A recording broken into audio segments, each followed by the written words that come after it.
गणपति बाप्पा मोरया।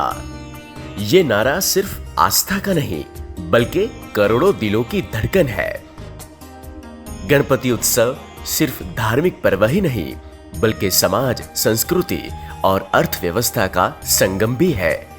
गुलामी की जंजीरों को तोड़ने के लिए लोकमान्य तिलक ने गणपति उत्सव को सामाजिक आंदोलन का रूप दिया।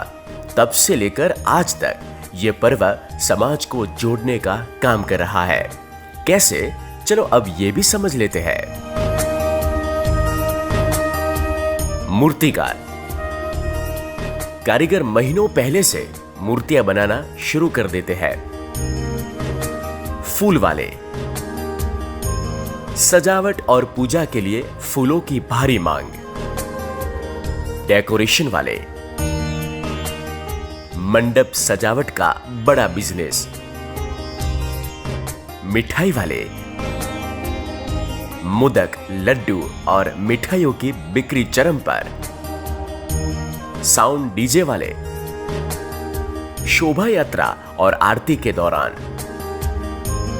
लाइटिंग और इलेक्ट्रिक वाले मंडप और झांकी सजाने का बिजनेस। गणपति बाप्पा की आराधना करते करते कितने ही परिवारों की आजीविका जुड़ी है।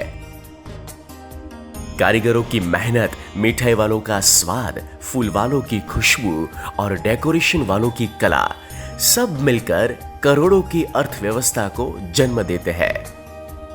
ये उत्सव केवल पूजा नहीं बल्कि सामाजिक एकता और आनंद का प्रतीक है।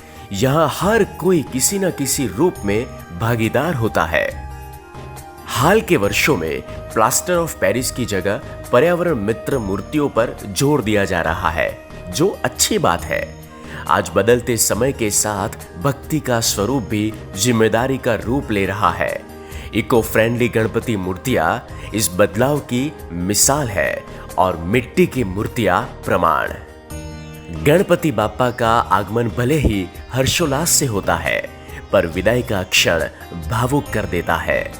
पुढच्या वर्षी लवकर्या यानी अगले साल जल्दी आना, यही प्रार्थना करते हुए भक्त विसर्जन में शामिल होते हैं। गणपति उत्सव सिर्फ एक धार्मिक पर्व नहीं बल्कि भक्ति, संस्कृति और अर्थव्यवस्था का अद्भुत संगम है। ये हर साल हमें जोड़ता है, आस्था से भी और आजीविका से भी। हर साल गणपति बप्पा आते हैं अपने साथ अनगिनत खुशियां, उमंग और आशीर्वाद लेकर। पूरे 10 दिन तक गली गली, शहर शहर गूंजती है भक्ति की आवाज।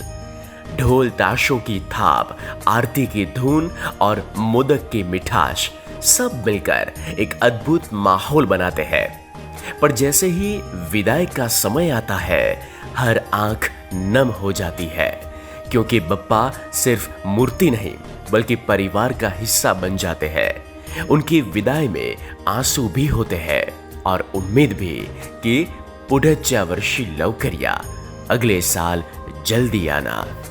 गणपति उत्सव हमें सिखाते हैं कि भक्ति केवल मंदिर तक सीमित नहीं, ये हमारी रोजमर्रा की जिंदगी में भी है। कारीगर की मेहनत में, फूल वालों की खुशबू में, मिठाई वाले की मिठास में और समाज की एकता में।